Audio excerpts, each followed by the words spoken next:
Today's the 27th of November. Last night, I got a message from my co-presenter Norrie Hunter, which surprised me. I mean, I'm surprised by anything, especially things that Norrie says, but there's not anything usually that surprises me in this country. But I have to say I was surprised when Norrie told me that the Two Davies, our fellow broadcasters, have both been arrested by the Scottish police. Now, at first I was taken aback and asked Davy why have they been arrested? What have they done that was so egregious that the police needed to arrest them? And apparently they were arrested for supporting Palestinian Action, or Palestine Action. Now, this is something which has been happening a lot, obviously, in the rest of the UK. The British government decided to criminalise the charity, I think it's called Palestinian or Palestine Action. And people have been arrested for such minor offences as holding up pieces of paper with that name written on them, or wearing T-shirts emblazoned with those words. So I don't know what exactly it was that the Two Davies have supposedly done to attract the attention of the police. And even more mystifying, in my opinion at least, is the fact that, as we all know, Scots law applies north of the border. It's actually part of the Treaty of Union and the Articles of Union and the Acts of Union, which state that Scots law will persist in all time coming and English law will persist south of the border. So why is it that the Scottish police have arrested the Two Davies? Because under our laws, at least, that shouldn't be possible. Because what they've done, the Scottish Police Scotland, what they've actually done is imposed an English law in Scotland. Now, an English law doesn't apply here. And I think this would be the time actually to mount a test case to challenge this kind of action by Police Scotland. Now, I have a lot of things to say about Police Scotland, and I put the word Scotland in inverted commas here because it's very obviously not the Scottish police that are really behind this. Because if you think about it, police officers generally spend their lives trying to protect people from real criminals.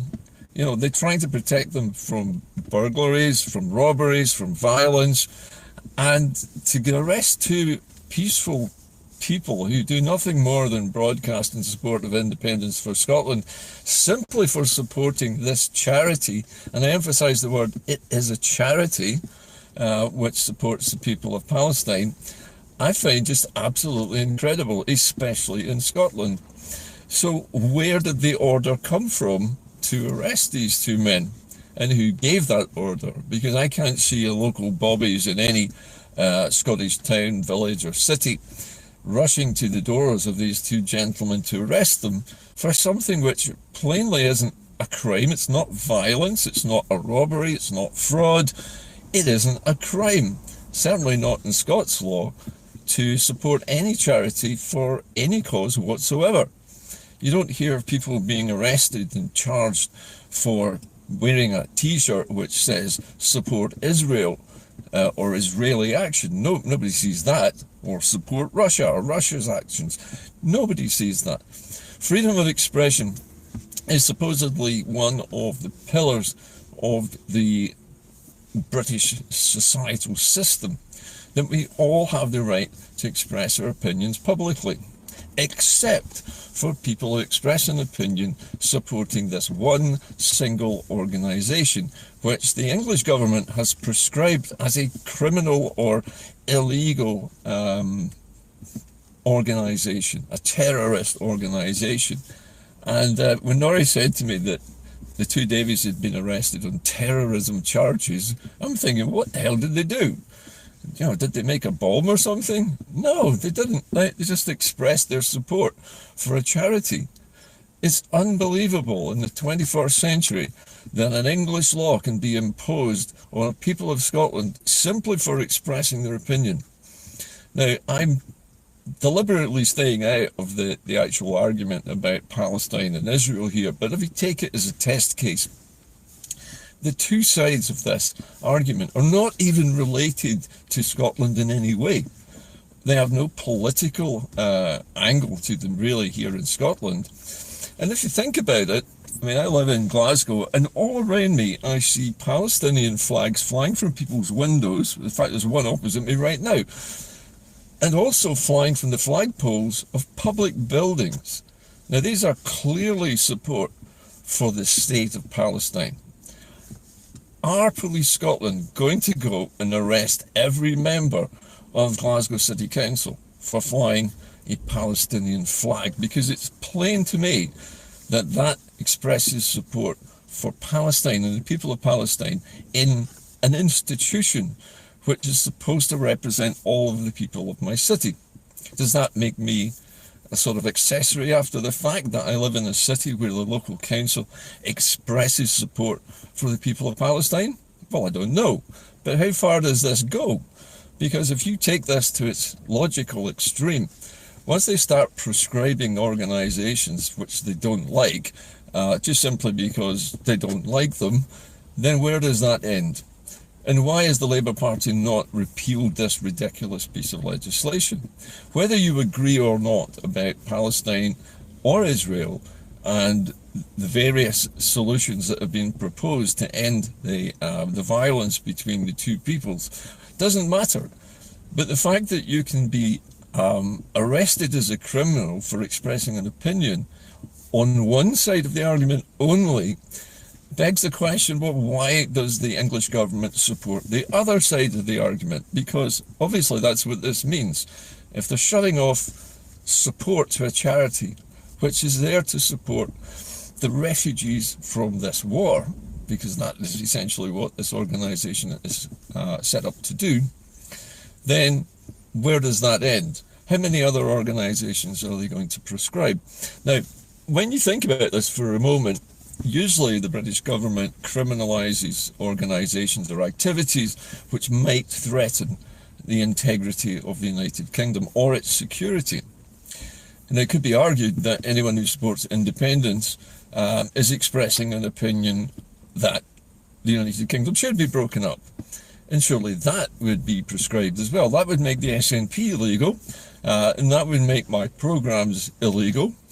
And that would mean that virtually every independent supporter in Scotland is a criminal, and that would be at least half the population. Where does this end? Because it seems to be perfectly all right to criminalise an organisation which supports the people in a war-torn part of the world, which has nothing to do with us. And yet back at home, where there actually is a threat to the integrity or the security of the United Kingdom by us, they do nothing. There's a double standard operating here, and it mystifies me. But as I say, this is a one-topic show today. I want you to tell me what you think of this. The fact that the Two Davies have been arrested for this seems to me to be an outrageous overreaction to something which is so tiny, and it's not even illegal under Scots law. It can't be, because we don't apply English laws in Scotland because of the acts and treaties and articles of union which say that our laws are in force here at all times. So the only way that this could possibly have happened is if the order to arrest anyone supporting this organisation was made, perhaps, just guessing here, by somebody senior in the English police, who's passed this order along to the chief police officers in Scotland and told them to prosecute anybody in Scotland who shows any signs of supporting this organisation as well.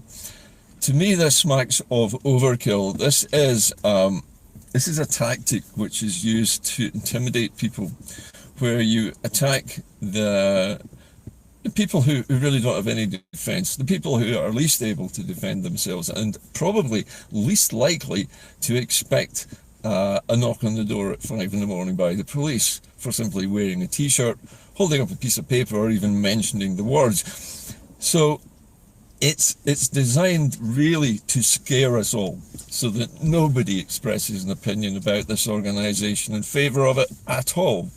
It's to be shut down. It's perfectly okay to express the opposite opinion, but not this opinion. This opinion doesn't match with what the UK thinks. Now, it could well be that the United Kingdom is following the United States in this regard and is supporting Israel against Palestine. It could be. I don't know, but the British government, or should I say the English government, tends to, whatever the Americans do, tends to follow along with it and then makes it sound like it was their idea all along. To me, this just smacks of the start of a wedge being driven in, and we don't know what comes next. What other organisations will they prescribe next? And will they include us? Because I think that's the implication in this. Anybody who rocks the boat as far as the UK is concerned and defies them is likely to be arrested under some spurious terrorist charges that they've concocted because they don't like people expressing their opinions on some matter or other which they disapprove of. This is very Orwellian. George Orwell would probably be shocked, actually, to see how far the British state has slipped down into the rabbit hole of authoritarianism, verging on being a fascist state. And it's a worrying sign of the disintegration of Western democracies in general, that we have authoritarians like Trump in office in the United States, and an authoritarian who can't seem to keep an idea in his head longer than half an hour and gets all of his political information from X or Elon Musk. So we live in dangerous times, but I think we have to keep our own faith in our own cause as well. The cause of freedom for Scotland is not going to die out just simply because we get banned from talking about it or wearing t-shirts. The word will keep going, and people will, even more, I think, will react to this and kick back against it, because the more they try and force us down, the more they try to repress our opinions, the more strongly they're felt and the farther they spread. And that's been shown in history time upon number. Anyway, that's it from Inde-Car today. If you have an opinion about this topic, please let me know. I'd be interested to hear your comments on the arrest of the Two Davies and what you think might be behind it. Anyway, that's it from Inde-Car today. I'll see you again on Friday with Norrie Hunter in our Hodma Jacob programme, which will be going out as usual at 9:30 on Friday morning. In the meantime, as I always say, keep the faith, and I'll see you next time on Inde-Car. Bye for now.